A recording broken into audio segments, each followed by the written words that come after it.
For this next session, we're going to delve into the complexities of policy making, and then we'll give you the opportunities to pick our panel's brains. So these speakers have a wealth of experience in working with policy, and they come from different perspectives. Science and technology hold many of the answers to complex challenges of today's world, but good policy is obviously the key to ensuring that these answers are applied.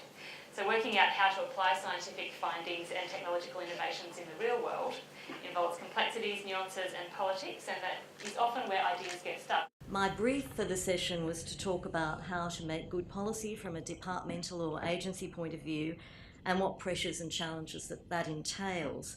Carly said I'm currently DG of IP Australia, which does have a policy role in the intellectual property space, but my relevant experience probably relates more to my period at the Department of Industry, Innovation and Science in all its various guises between 2007 and 2013, when I was Deputy Secretary responsible for science, research and innovation.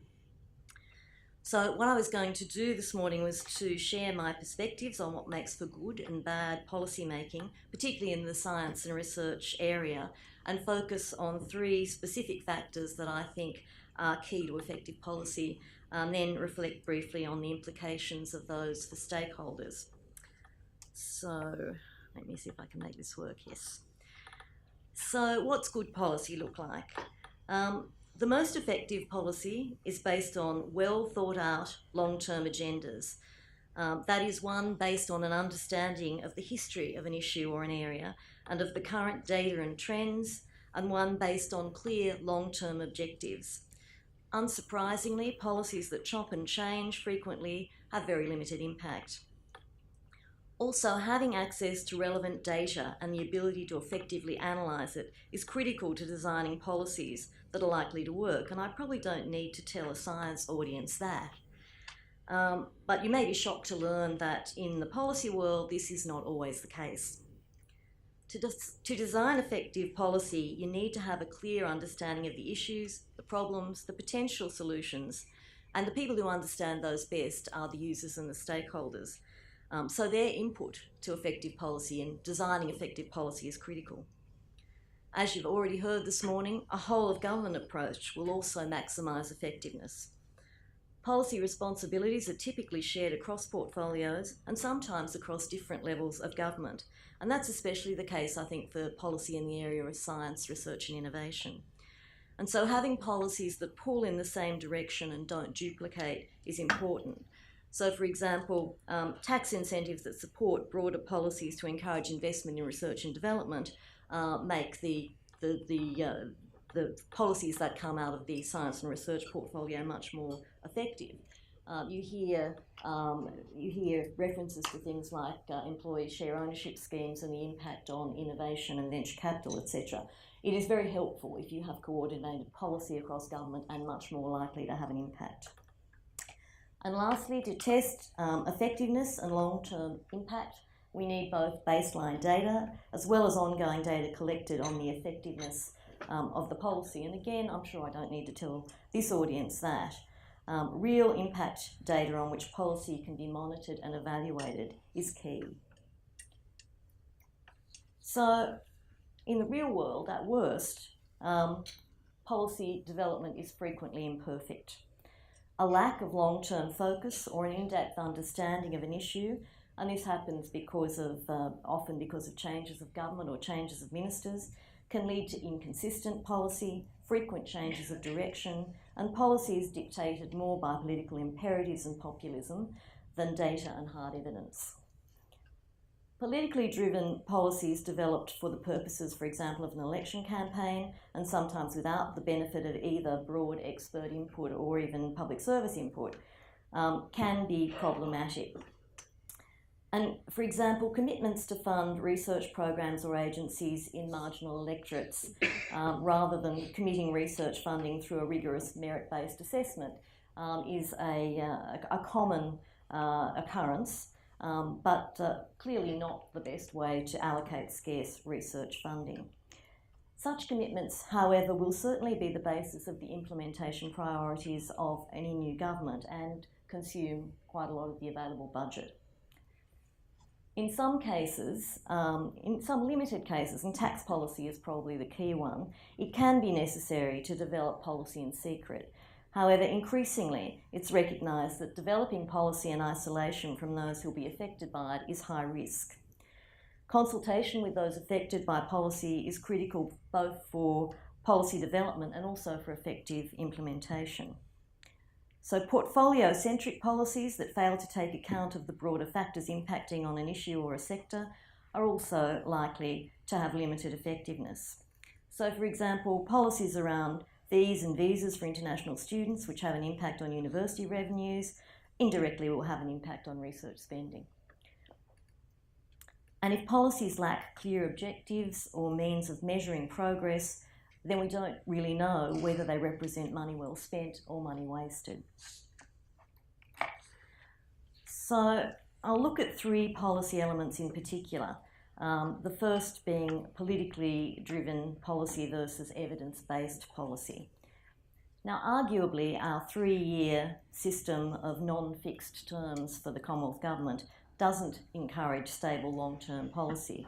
I mean, we had 2 very long-term stable periods of government. We had, from the early 80s, we had 11 years of the Hawke-Keating government, and then we had 13 years of the Howard government. And I think if you look at the policies and the reforms that governments were able to get through in those periods of stable long-term government and compare that to the period of the last decade, you'll see that stable long-term government helps you to get long-term focused policy, and turbulence doesn't help. So in terms of challenges, I think that is a big one at the moment. Political churn, whereby ministerial responsibilities change frequently, mitigates against ministers developing in-depth knowledge and against getting a decent go at formulating good long-term evidence-based policy. And the department that Jane comes from, and I used to come from, has been particularly badly affected in this regard. In total, that department has had 35 changes to ministers, ministers assistant ministers and parliamentary secretaries since December 2011. And I think that's some kind of record. It makes it very difficult, as I said, for both the public sector and for stakeholders such as yourselves to pursue good policy outcomes, because just as somebody gets up to speed, there's a change.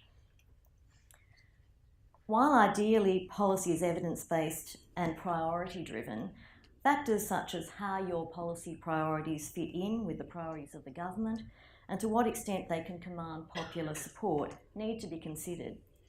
Ministers need to be able to sell the policy and the expenditure both to their colleagues around the cabinet table and to the electorate. So a certain amount of pragmatism and compromise can be required. I mean, ministers often do need help. They're the ones that have to stand up and say to their colleagues around the cabinet table, you know, this $500 million is better spent here on my ideas than on yours.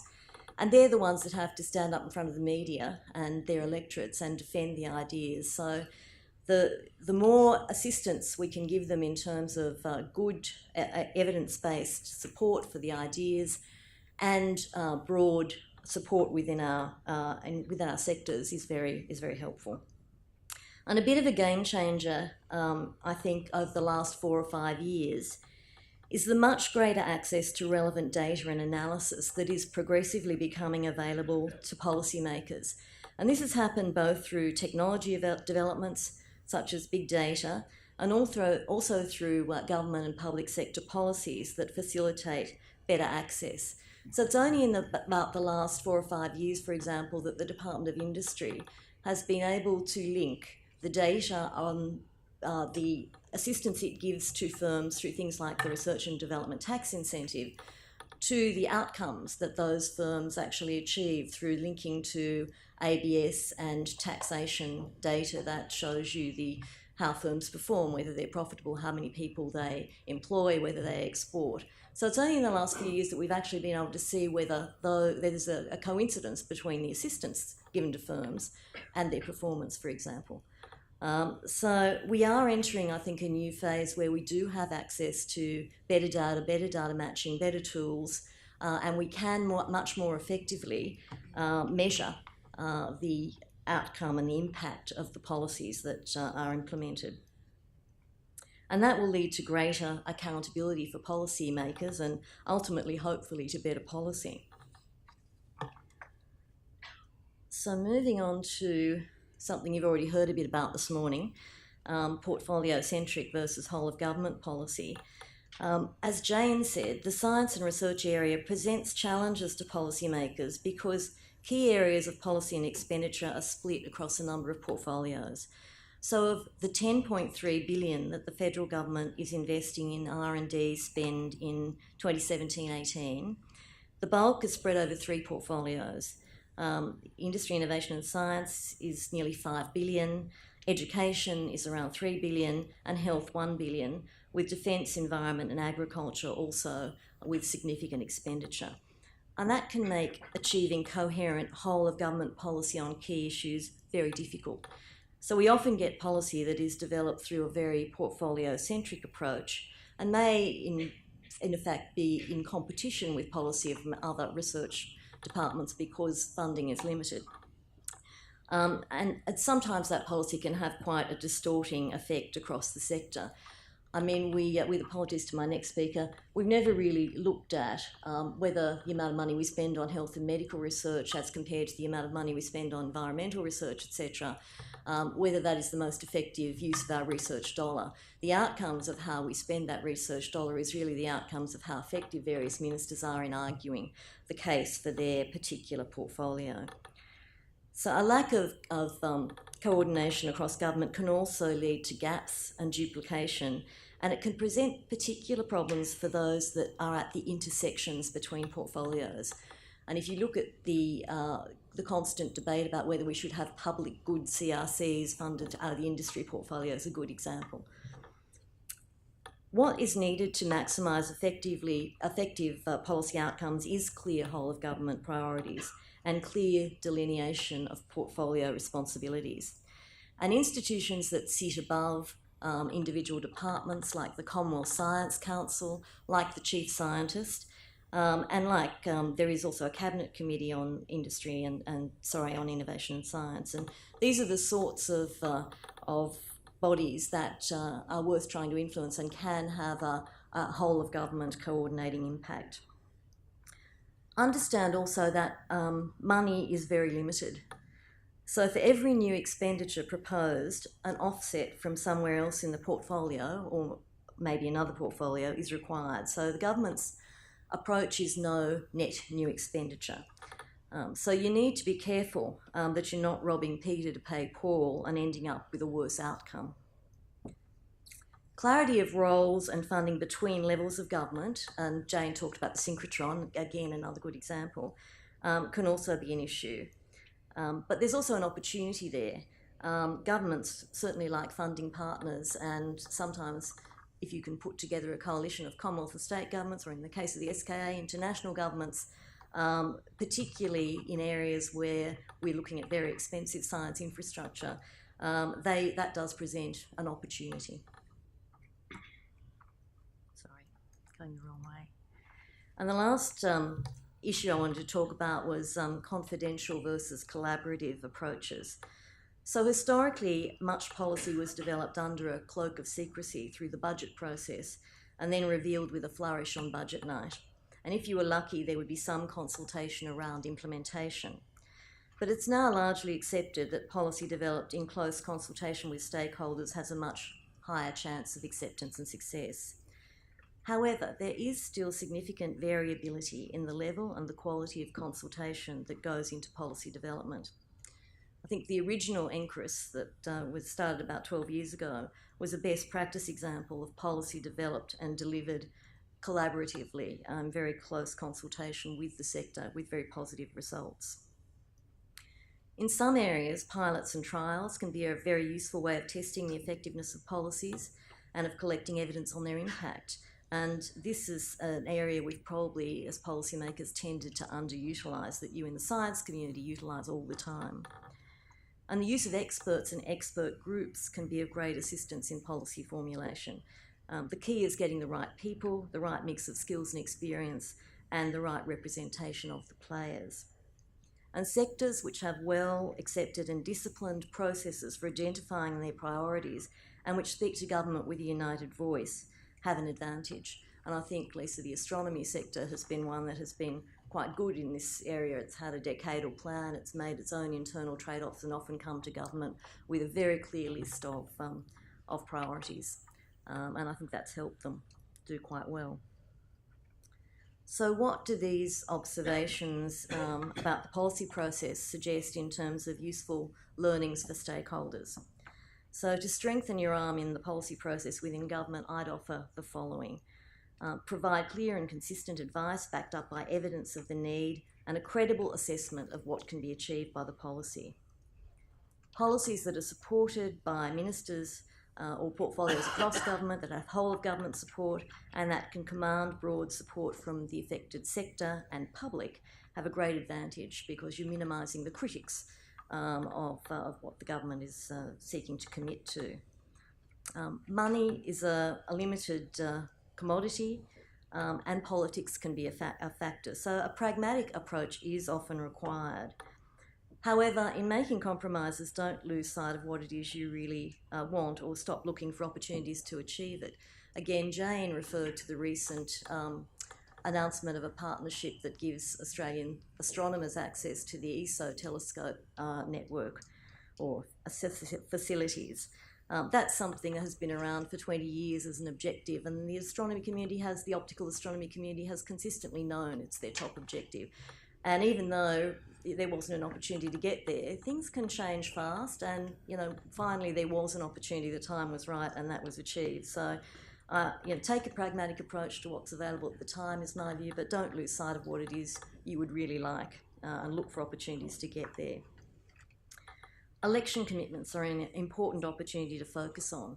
Governments and oppositions are looking to adopt policies that will secure stakeholder support in elections, and there's also a very strong likelihood that they're going to deliver on those election commitments. They are always the top priority of an incoming government. So influencing the parties in terms of election commitments is a priority. Trying to establish stakeholder consultation mechanisms that ensure your sector is always at the table in policy development discussions is also important. So regular forums with policymakers or ministers are ideal for ensuring that you've got a say in where the party's policy priorities are headed. And internal discipline in the sector that ensures clear and effective prioritisation of initiatives and a united voice, as I've said, gives you a very strong position. So that's my contribution. Thank you very much.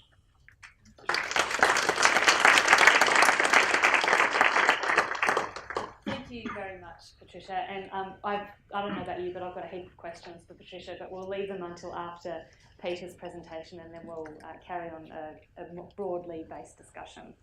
So Dr. Peter Thomas is our next speaker, and Peter brings the perspective of how non-government players successfully engage with policy making and why they should bother.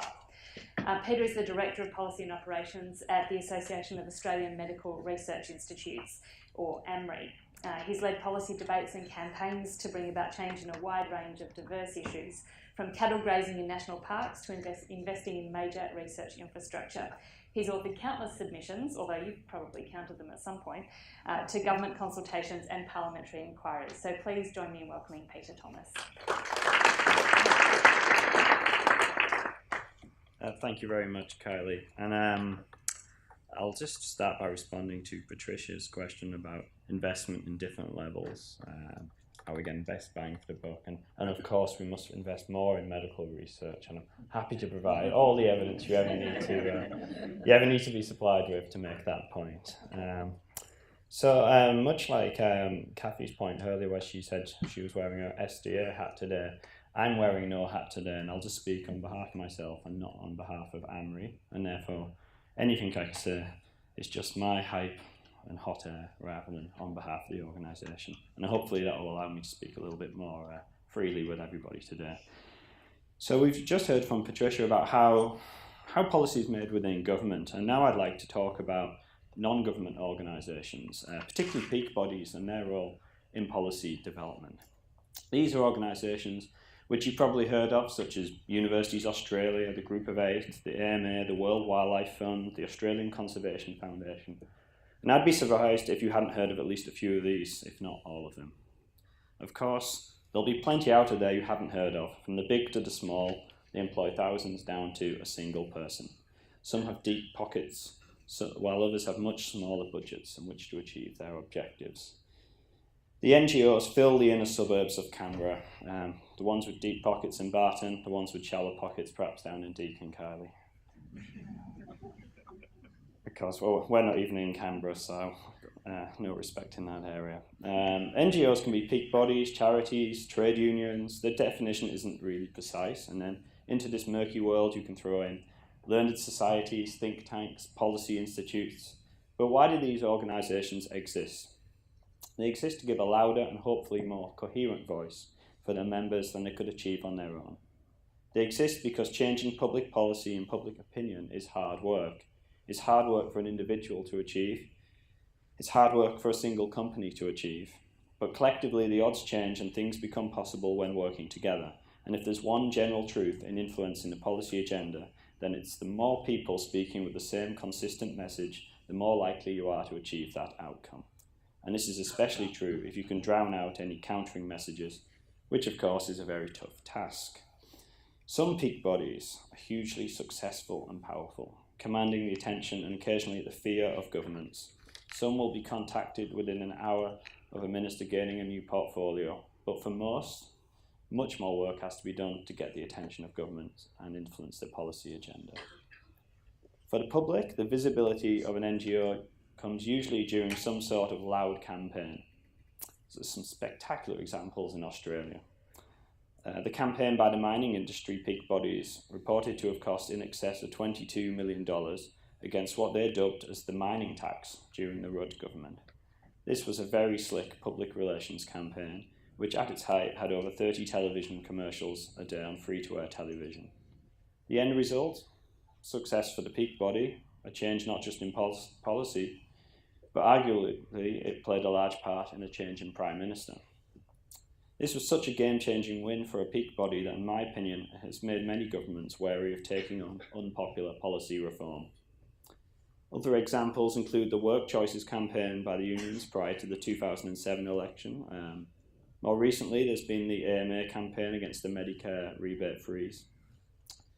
While such spectacular examples bring some NGOs to the fore and have delivered major policy changes for their members, loud and visible campaigns are just one part of what NGOs do. And for most NGOs, there's neither a $22 million budget for a campaign or an issue that would actually attract the attention of the public whereby people would sit up and care and therefore politicians might care. For most NGOs trying to influence the policy agenda, the work that has to be done has to be done across a number of areas. And I'll talk about what I think are 5 of the most important today. They're not exclusive, they're not all of the areas, but I think 5 are the most important. And I'd like to reflect through an example that I worked on a number of years ago in a previous position. And I thought quite a bit about which example to choose today. I thought about the recent government changes to the skills list for visa migration to Australia and how that led to effectively scientists being excluded from many categories of visas for the last few months and how that changed. And I also thought about talking about the Medical Research Future Fund and the campaign by my predecessor in my job and the previous president to get that $20 billion campaign over the line and get the legislation through Parliament. Both are very interesting examples.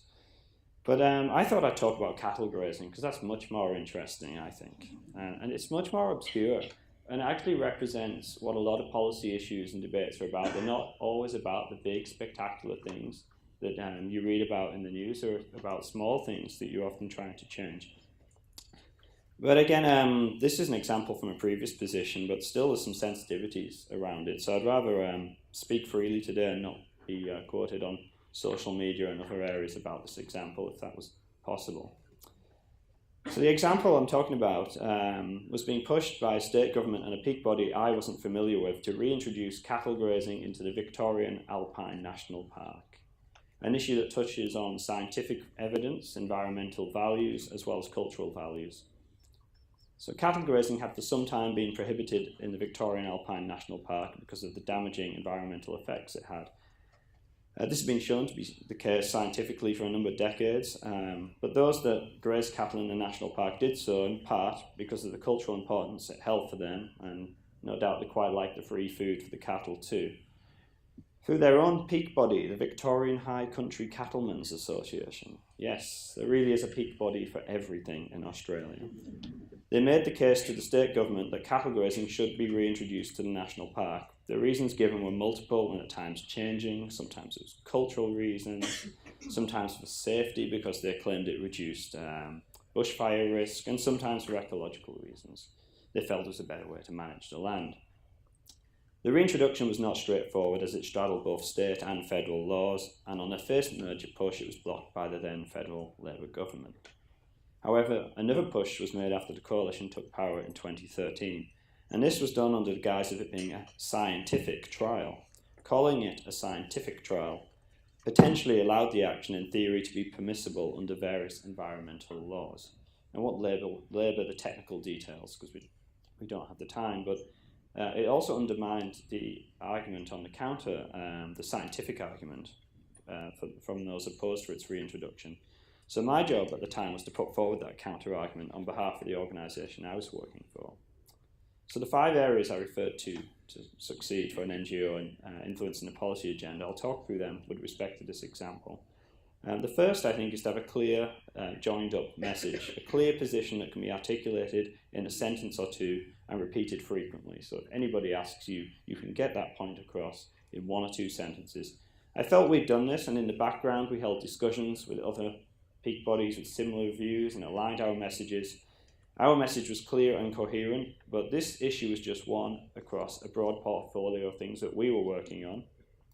Whereas for them, the Cattlemen's Association, this was their only message, and this is what they worked on full-time, every day, all the time, until they would get their way. And they devoted all the resources to it, so kind of 1-0 to them at this stage. The second area is to have evidence on your side. For many NGOs, this means commissioning a consultant to write a report that dovetails nicely with the evidence you'd like to present to government. And this is a costly business, and whole industries exist around this, and don't expect much change from a few $100,000 if you're after a good report. But in this case, we didn't need to spend any money.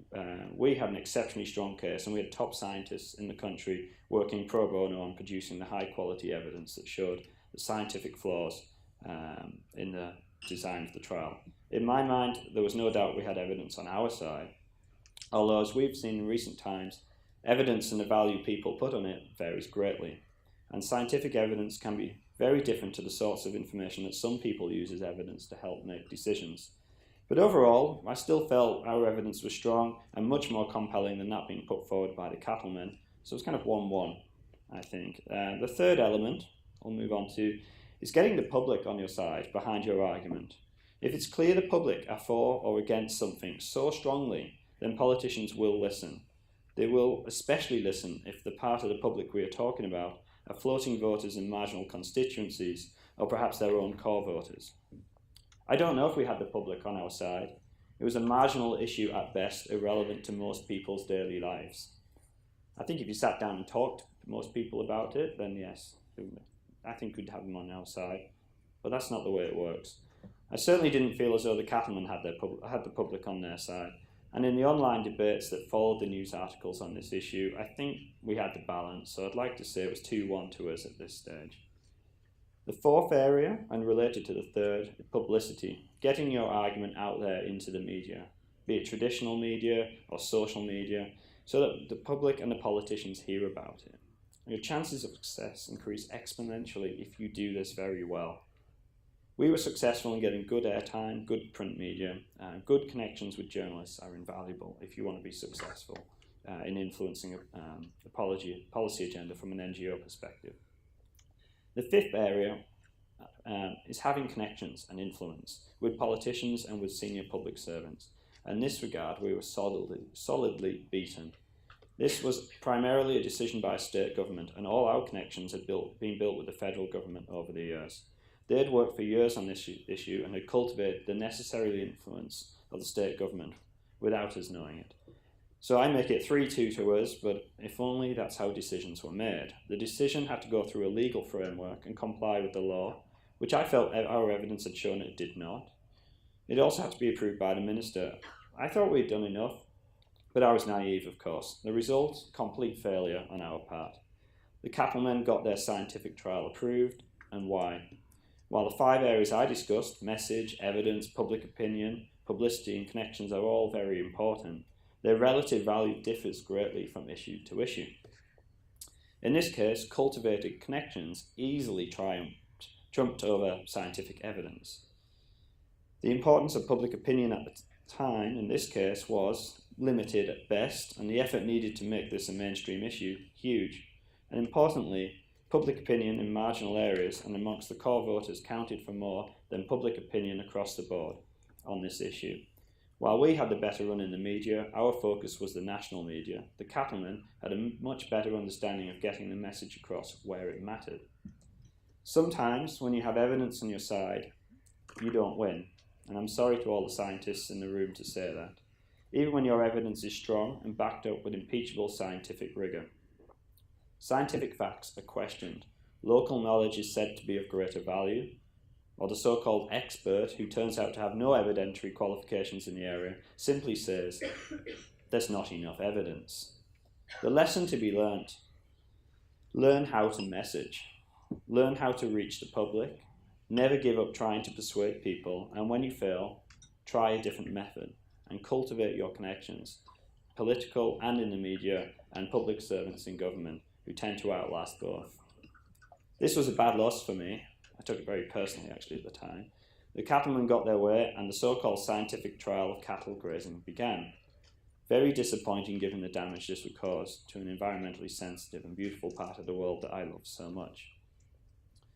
But one thing you learn when working in policy, especially for NGOs, is that policy can be a long game. The fight is never really over, not when you win and not when you lose. Along with other peak bodies opposed to cattle grazing in national parks, we'd raised the importance of the issue, and the then opposition made it their policy to rescind grazing should they form a government.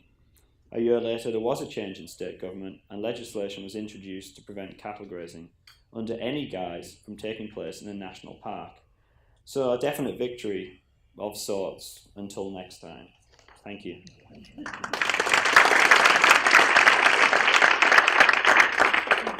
Thank you very much, Peter. We have a couple of roaming mics. Mitch, there's another one here if you need it. I'm going to ask a couple of questions. I do encourage you to pop your hand up if you would like to ask a question of either of our speakers, and just wait for the microphone to come to you. If you have a question, please identify yourself before asking it. Peter, you named your 5 key elements: the clear message, the evidence, the public commitment, publicity and the connections. But you mentioned that on a case-by-case basis, the relative weight of each of these will change. How do you assess where to direct your resources? Do you do that on a case-by-case basis, or do you put everything into all 5 of those pillars every time? I think you do it on a case-by-case basis. It depends upon the issue. Sometimes you might not want publicity around an issue. You might actually think the public isn't on your side and you have little chance of persuading them. And your best bet is actually doing things behind the scenes, so focusing on the evidence and explaining in a logical manner why something should be a particular way. So I think it does depend upon the issue, but other times you might have very little hope in persuading government or anybody else until you've made the public case, until you've got the public on your side. So I think it does depend greatly upon the issue. So with that in mind, if one of the key pillars is building connections and having the networks, how, Patricia, do we do that when we've had 35 changes in 6 years in a single department? Well, I think that's very challenging, Kylie, but I think Peter's right. Building connections in the bureaucracy, which changes less often, is helpful. The science community has good links to people like the chief scientist. So people like the chief scientist are in a good position to, in an almost unique position really, to do some of that coordinating across government.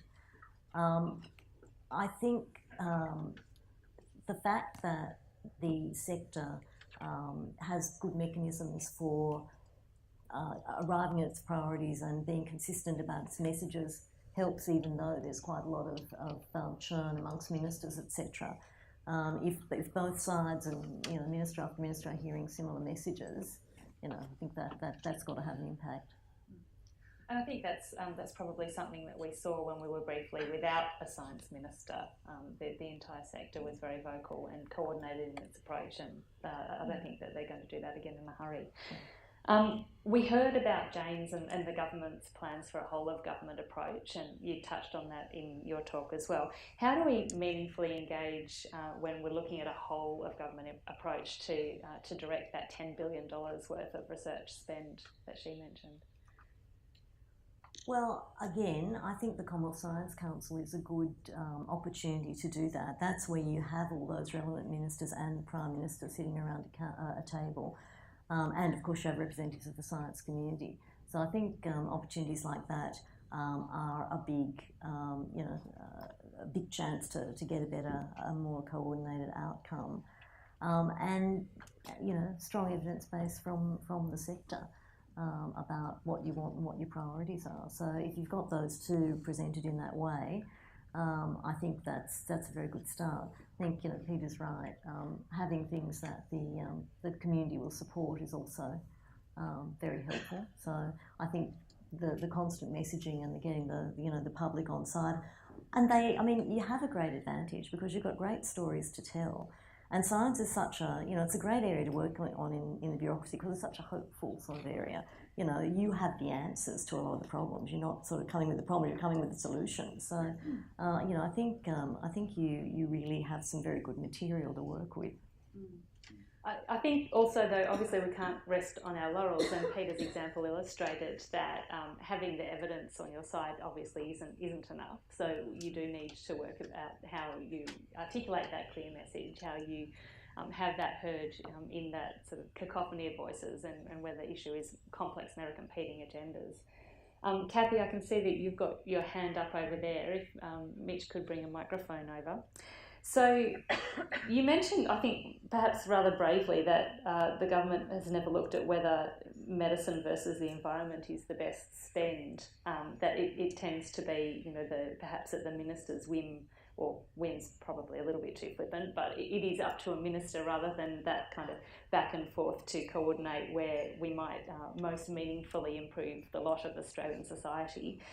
Do you think that could change as a result of this new plan and this new approach that's been articulated in the science statement? I think it's probably unlikely that the sort of history that we have of funding science will change quickly, honestly.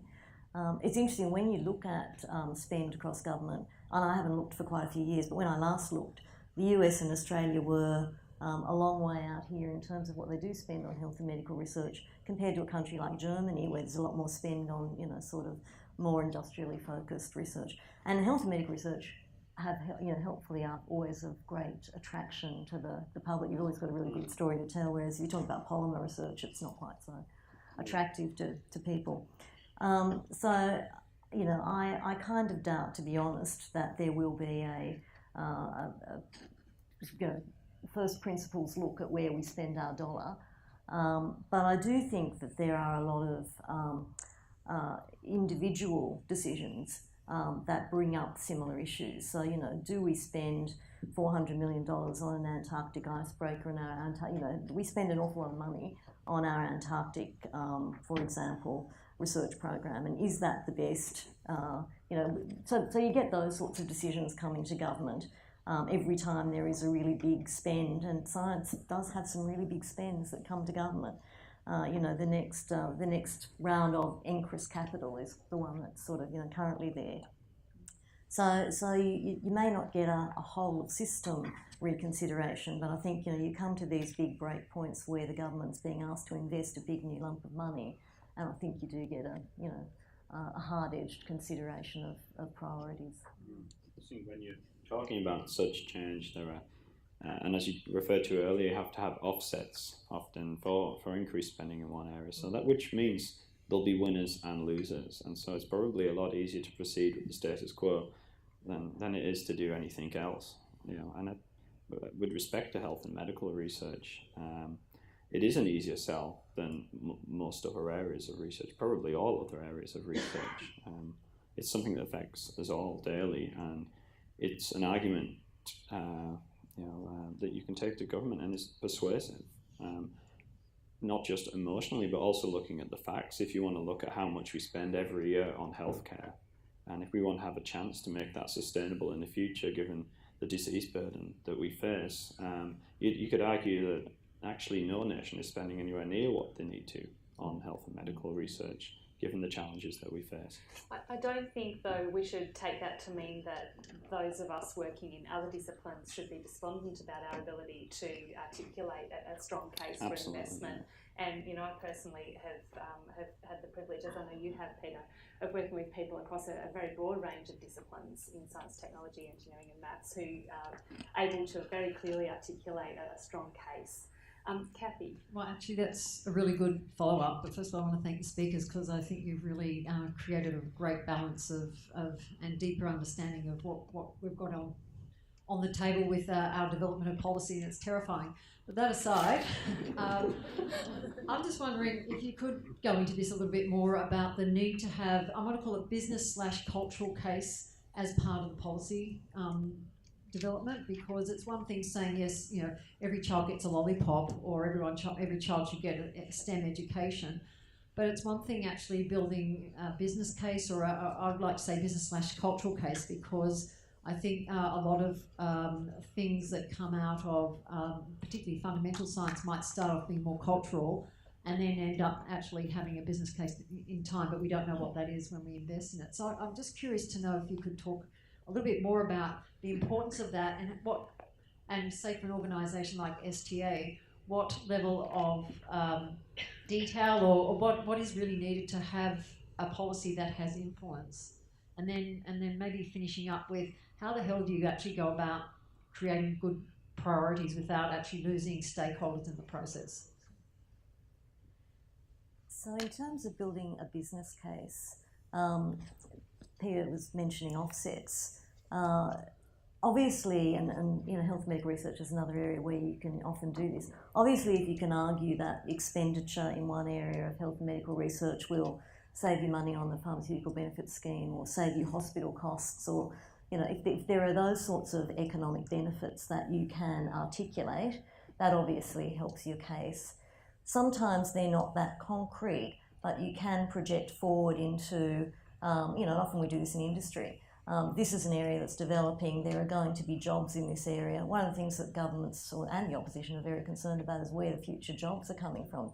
You talked about 40% of jobs not being there, and I think that's very much on politicians' minds. Where are the new jobs coming from? So if you can, I think, tune into some of those issues that are of real political significance, and try to articulate how your research and development or your policy proposal will deliver on those things. That is very helpful. The other thing is that there's always a competitive element. So there's this fear that we will be left behind as a country compared to other countries in our region or comparable countries. So I think as part of a business case, some of those comparisons about what is being invested by other countries and what is being achieved is always a useful element. Yeah, I'd agree entirely with that. And another aspect I would add is we have to sell our successes better than we do. I've long thought this. It's a lot easier to go and ask for something if you can show what you did with it last time. There was a fantastic example a couple of weeks ago now of the Walter and Eliza Hall Institute in Melbourne, and their partners announced a $400 million deal for the monetisation rights for a drug called venetoclax, which is a leukemia drug, an incredible drug. It took 30 years to get to that point. As they were making the announcement, Doug Hilton, the director of the institute, said it's like 10 minutes short of 30 years since Professor David Rowe had his initial discovery. So I think that's a challenge for us, is lag time between investment and result. I don't have any easy solutions to that, but we certainly have got to sell the results and be prepared to shout about them. And as scientists out there, just be aware that that's a part of the process, is actually talking to the public, to politicians. You have great events like Science Meets Parliament where you can do that. But take advantage of every opportunity to sell, to sell to everybody what a great thing it is you do. And when you have a great thing like a $400 million deal, we should all collectively be jumping up and down saying, wow, this is a fantastic win for Australia. I was told it was the largest monetisation deal of its type outside of the US at the time, which is an incredible achievement for this nation. It is. We have another question at the back. Oh, good morning. My name's Lachlan Blackwell. I run a local technology organisation, but I'm also an adjunct at ANU. I wonder if you could comment perhaps just on how small groups, individuals, and perhaps small organisations should approach making government aware of what we're interested in and things like that, and from your perspective, how you take on I suppose what it is lobbying essentially from smaller groups as compared to larger organisations. That's a very interesting question, because it's very challenging. It's very challenging for the well-established and big groups. So for a small company, I'd say it's difficult. But if you've got a good message to sell, if you're creating jobs in the local economy, if you're developing a new product which is likely to have an impact, then I think that there's a story that people will be receptive to hearing. I'd probably suggest working through some of the peak bodies in your area, joining them if you're not a part of them, and contributing to those debates, finding your colleagues in other similar companies, industries around you, and having the discussions with them. So I think NGOs, I talked a lot about the advocacy side of NGOs, but a really important part of NGOs is actually the work they do on the member relations, the connecting people between different organisations. And I think that would be a great place to start, and then learning from them and working collectively. I think local federal members are also a good place to start if you're looking to engage politically. Another question at the back here. Thanks. Hi, I'm Aidan Sims from the University of Wollongong. I'm representing the Australian Mathematical Sciences Institute. So, as a mathematician, I was sort of reflecting on it was mentioned a couple of times earlier that policy is a long game, and I guess science is a long game too. It's quite a long, as we just discussed, sort of lead time. And there's been a lot of focus recently, particularly from the ARC, on developing policy around impact of research. And impact is usually interpreted as something that happens outside of science and relatively quickly. And I'm wondering how we sort of try to emphasise the case that with science as diverse and sort of multifaceted as it is now, it's a very long pipeline from some areas of research to the final impact, and trying to change the focus on what we think of as impact as more about focusing on ensuring that there's a pipeline from what you're doing to some long-term impact. So I guess it's fair to say, I can put my hand on my heart and say mathematicians choose research that we see as having a long-term impact, but how do we make that case that sort of impact is equally important to the short-term impact? Yeah, I think it's a really good issue. That science, I mean, we this is another thing about chopping and changing. You can't actually look at the long-term impact of a policy if it changes. It usually takes, when we analyse the CRC program, which is one of the few programs that has been going, more or less the same form for 25 years or so now, it demonstrated that I think it was 9.2 years from funding to there being, any kind of positive impact in terms of delivery of products or services or. So, a good example of the kind of time it does take for science to, deliver, if you like, from go to woe. And that's many political cycles and ministers, and so you have got a real challenge there. I think it's a very live issue. But you're right, you can do two things. I think you can point historically to, the sorts of things you're talking about, the overnight success that took 30 years to get there. And you can also point to what is being achieved along the way in terms of knowledge, in terms of development of STEM workforce, etc. I think, I agree entirely with that, but I would also just, with a point, I think you said you're a mathematician, And I think there are some disciplines out there that find it harder to show impact than others. And that's, I think, mathematicians, maybe philosophers, historians, but they do have impact. But we have to think creatively about what that impact is, and also think about impact at different stages along the innovation pipeline. It's not just a product, it's about pushing things along incrementally, and we have to identify where we're weaker in that pipeline. We're strong in certain parts and weak in different parts.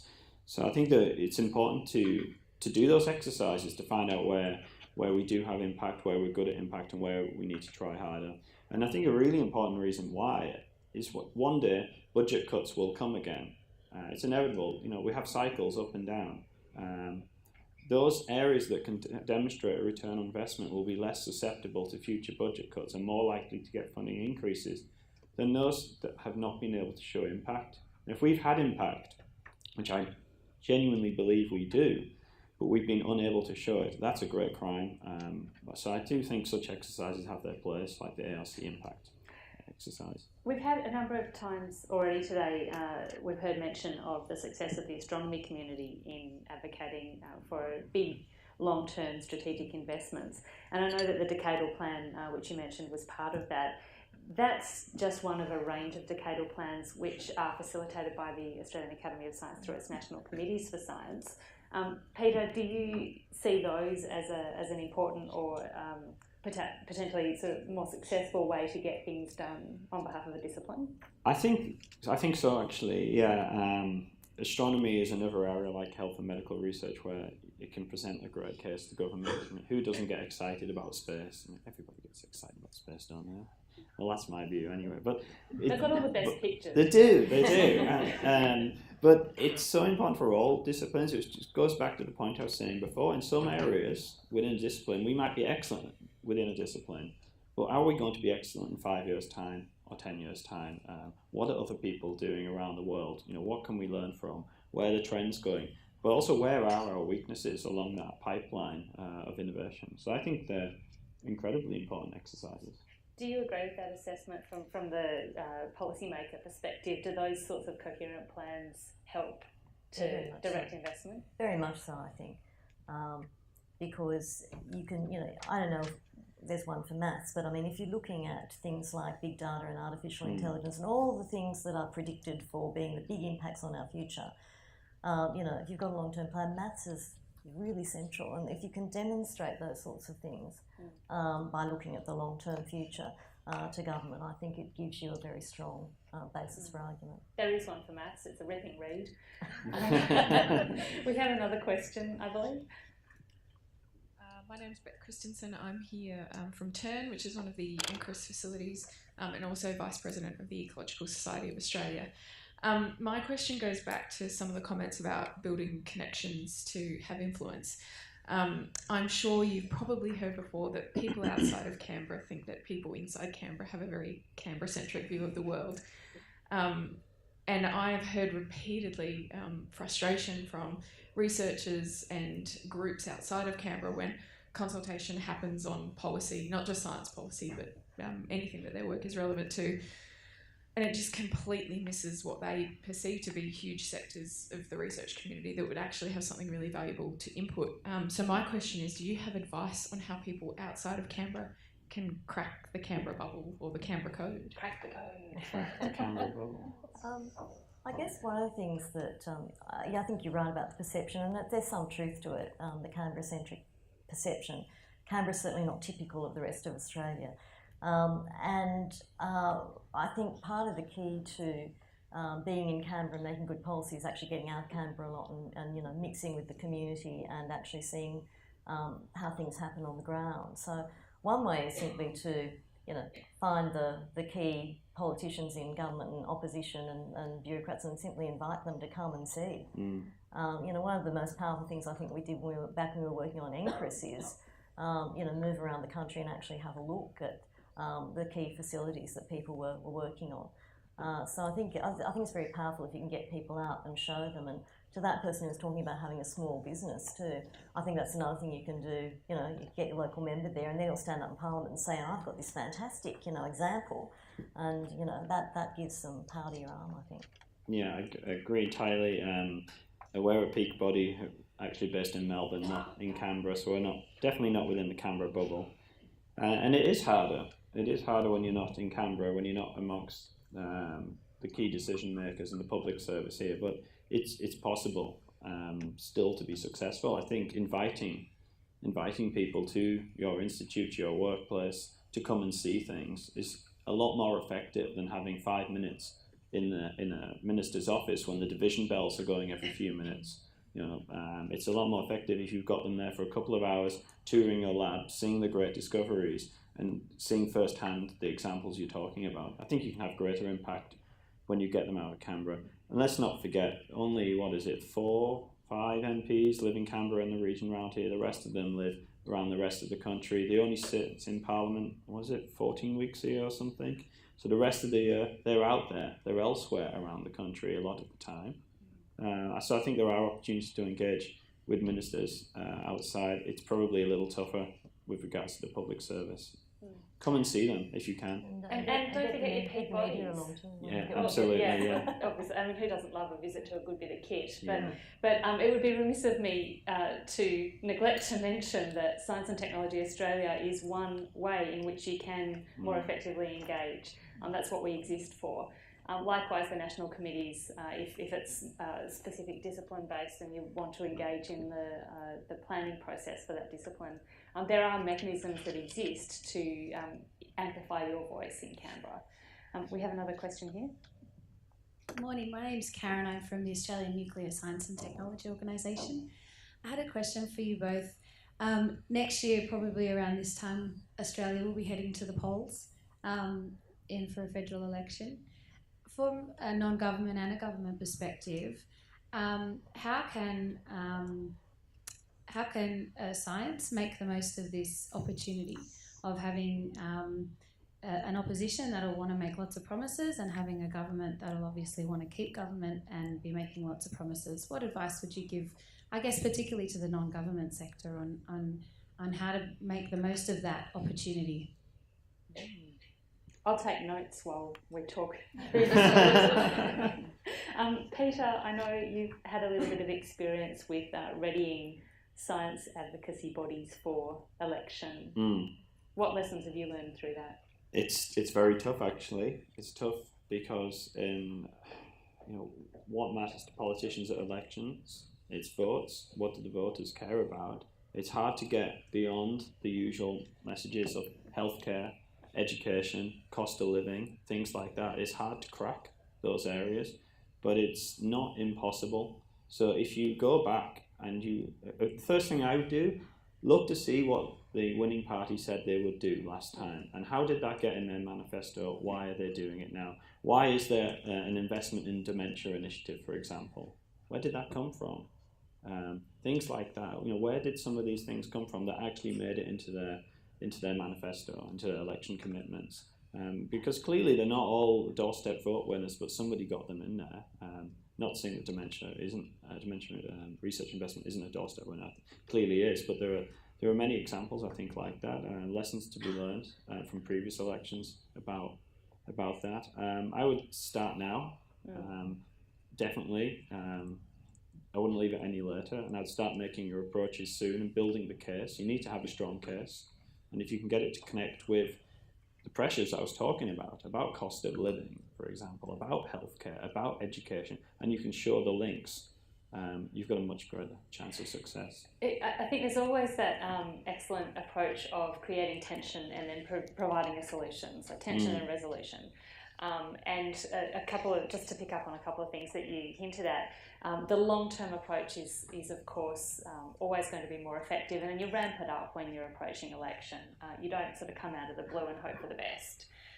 But having that tension and resolution enables you to pose your wish list in a positive way, to frame it in such a way that presents it as a way to fix a problem that exists in society or that the government or the hopeful government has, rather than just kind of going out cap in hand, where everybody does that. So, and as Patricia mentioned, that the pot is only so big; it can only be divided so many ways. Perhaps A little bit more difficult for you to answer this question. The public service obviously is not able to become political, and can you tell us a little bit about the role of the public service once an election is called? First of all, I'm a bit panicked. Don't we have 2 years until the next election? I thought it was 2019. Depends on which gossip. It couldn't be coming around again quite so quickly. Maybe the end of next year. Well, look, during an election campaign, the public service actually goes into caretaker mode, but they sit there and they watch very closely for announcements from the government and the opposition, and they make lists of all of those commitments, and they start looking at how much they would cost and what what it would take to implement them, so that when you have a result of the election and a new minister come in, they get a lovely brief saying, here's what your party committed to, here's how we would implement it, here's what it's likely to cost.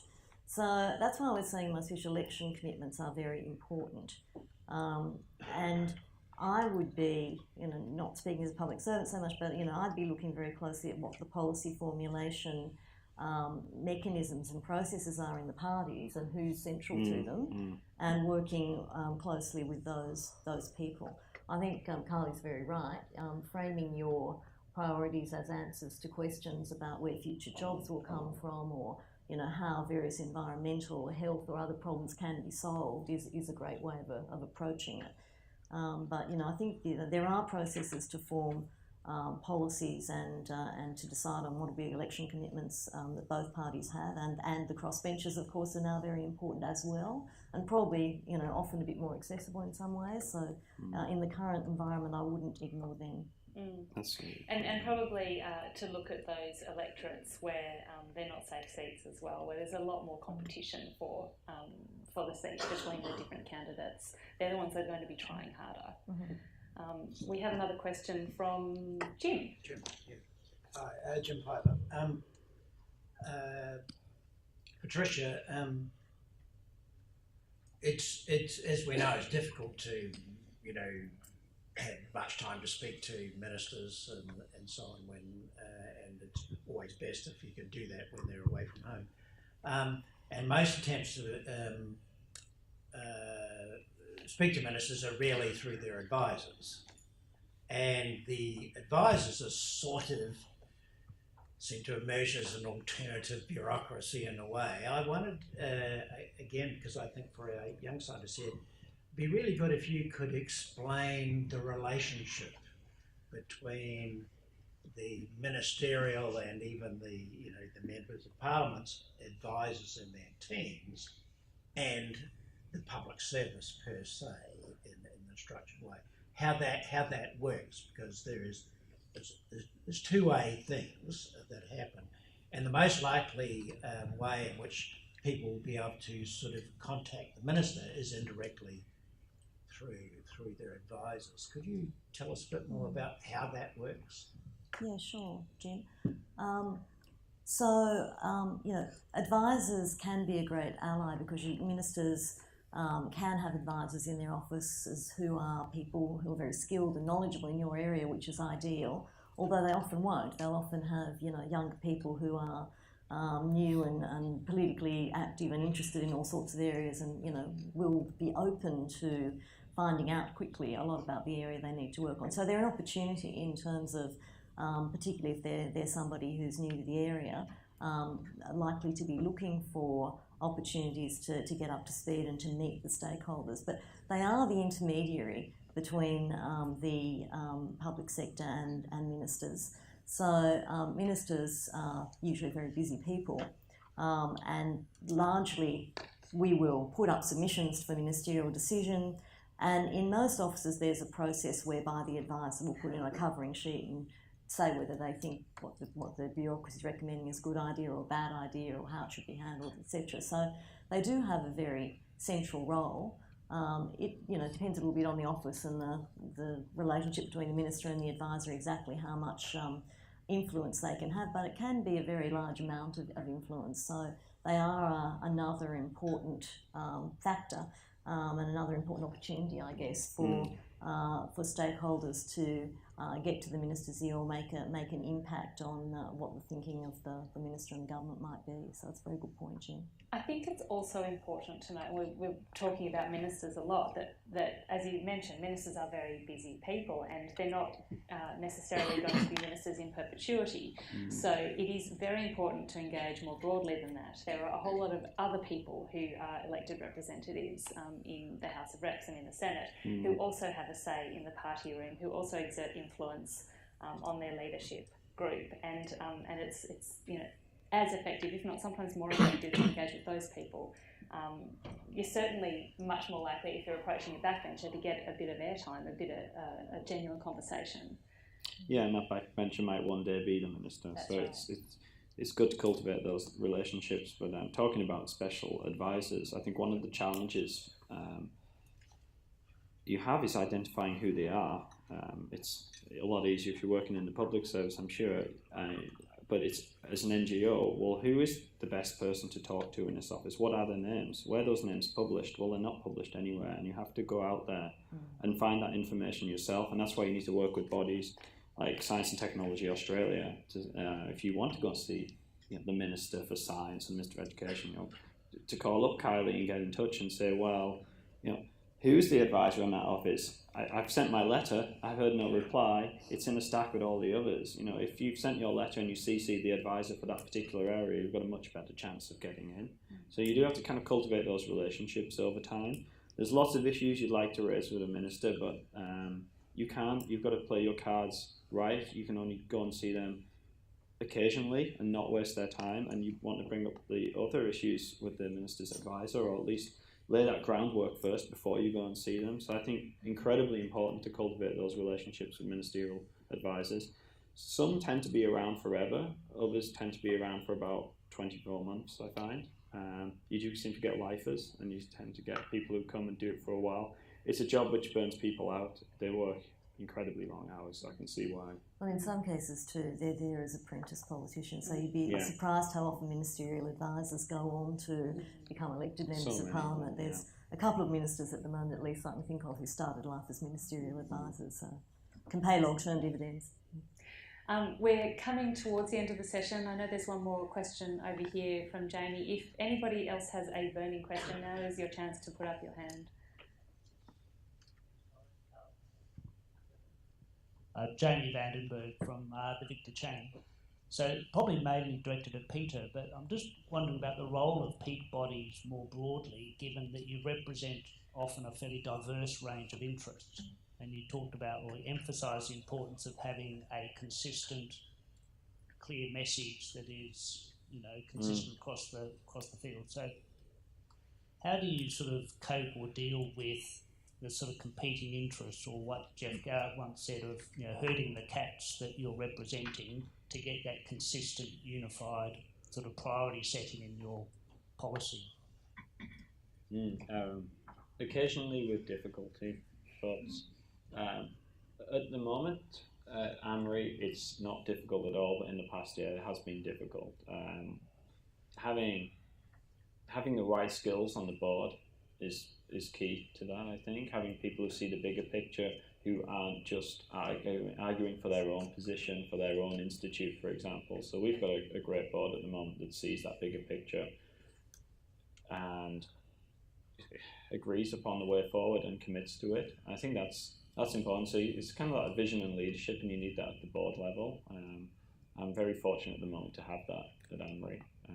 It has sometimes been a challenge elsewhere, where you have one person running off doing one thing, having meetings with ministers or whatever, and another going off and doing the opposite. That's a great challenge. It's a great challenge to move on to and say, I'm happy working at Anne-Marie, but I don't have that at the moment. Tim Lester from the Council of Rural R&D Corporations. My question ultimately is about what do you think, or what do you see as people being most afraid of when they start engaging in these types of policy type of conversations that they don't necessarily need to be?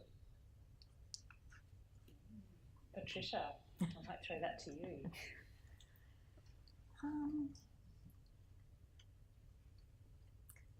I don't think people should be particularly put off by, parliamentary processes and ministers and seniority and all that sort of stuff.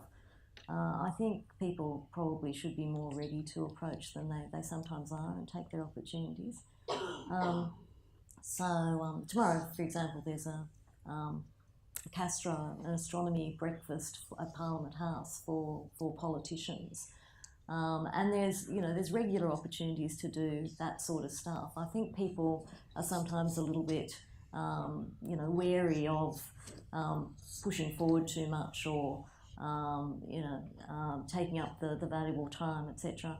I think you really get out there on the front foot as much as you can. These people are usually willing and happy to engage where possible. So I think people are sometimes a bit too reticent, about doing that. The more you do it, I think the better off you are. So 2 more quick questions. I think we've got one over here, and then we'll go over to that side. Thank you. So I run an event in South Australia. Policymakers, University of Adelaide. I'm part of Science Meets Parliament South Australian branch, and we host regular events. We do get politicians showing up, but it's really tricky. How do we get them to engage? Like what you just said about the reticence. I think we're a little bit shy. We don't want to push ourselves onto them too much, the ones who do come. That's probably a longer conversation. I'd be very happy to speak with you in the break about that.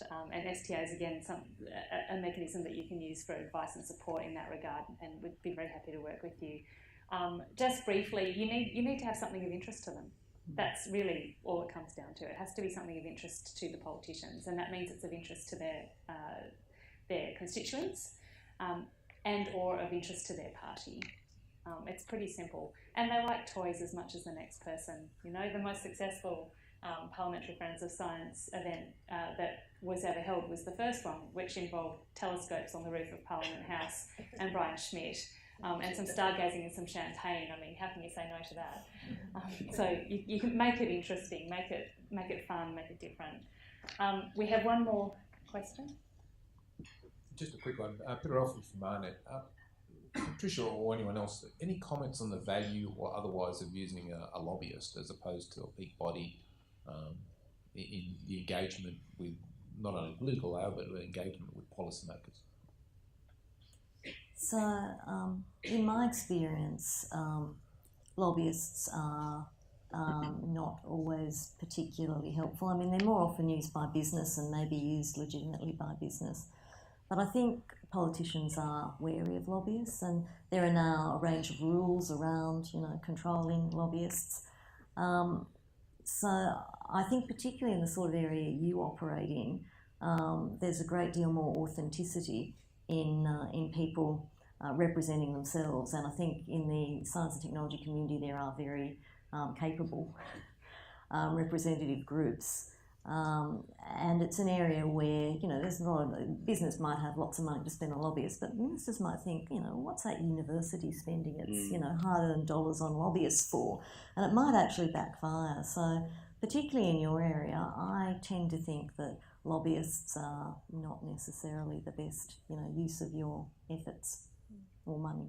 Would you like to add anything, Peter? I know authenticity is probably the key, isn't it? I think that's a really good point. Anne-Marie used to employ a lobbyist up until about 7 or 8 years ago, and for the reasons you've just described, don't anymore. But why would we need to spend money on a lobbyist? Is our message not good enough at the moment? Are we not getting the access that we need? We were getting the access that we needed. Our message was, we think, compelling and strong, and therefore we didn't need one. I can see why in some other industries, particularly for businesses who might not engage as frequently with parliamentarians, why they might need a lobbyist. All of a sudden, a crisis hits them and they don't know who to contact, who are the people in the right offices. So you can see why people do it. I'd say probably don't need one within this sector. But that's not to say when there's a big crisis or a campaign that needs to be run, there isn't a place for engaging with professionals. There absolutely is. So the Medical Research Future Fund, the example I alluded to earlier, when that was announced, my predecessor in my job, they engaged with a communications firm, an outstanding one, and somebody who could open just about any door in Parliament on both sides, on all sides. And and the success is evident by the passage of the legislation, and now there's 4.6 billion of the 20 billion in the fund, and I don't believe that would have happened had they not been able to do that. But that had to happen at that point because they needed to massively increase their capacity and ability. So on a day-to-day basis, didn't need one, but if there's a big campaign that needs to be run, I think you'd be very wise to talk with some professionals. Thank you. Just before we do break for morning tea, and I'm sure that this conversation will continue, bearing in mind that this is Science Meets Policymakers, and this afternoon we'll have a mini consultation of sorts. Do you have any parting advice for the people in this room going into this afternoon session, and then more broadly and longer term, about the best way to approach a consultation? So, politicians? On a piece of policy, on a piece of work that's being done. It's like a submission. A submission or a consultation process, for example, with the 2030 plan. How would you advise people walk into the room to be ready for that and to make the most of it? Well, in terms of a written consultation, don't write 500 pages because it's very hard to get through all of that. So nice, clear, concise submissions that you can get the gist of very easily up front are helpful, and I think that's helpful in the presentation too. I mean, often with ministers, one of the things you get into the habit of is, because they're busy, if those bells start ringing, what can I tell them in the 3 minutes before they have to leave the room? So having the sort of elevator pitch ready for those sorts of opportunities or instances is very useful, and I think. If you're going into a consultation, to have your 2 or 3, have your clear points and your clear priorities that you want to make, very, very much at the top of your mind, make them both in writing and in face-to-face is, the most powerful thing, I think. Terrific. Thank you. Peter, anything to add? Yeah, I completely agree with that. The only thing I'd add is find out what everybody else is going to put in. Call all your connections, call other peak bodies. What are you putting in and why? Can we get our messages to align? If we all ask for the same thing, we've got a far greater chance of it happening. If we all go off in different tangents suggesting different policy outcomes, then it's going to take a lot longer to get to a solution that's going to be good for you. Excellent, thank you. Well, thank you both very much. That's been fantastic, and please join me in thanking Patricia, Kelly and Peter Churn.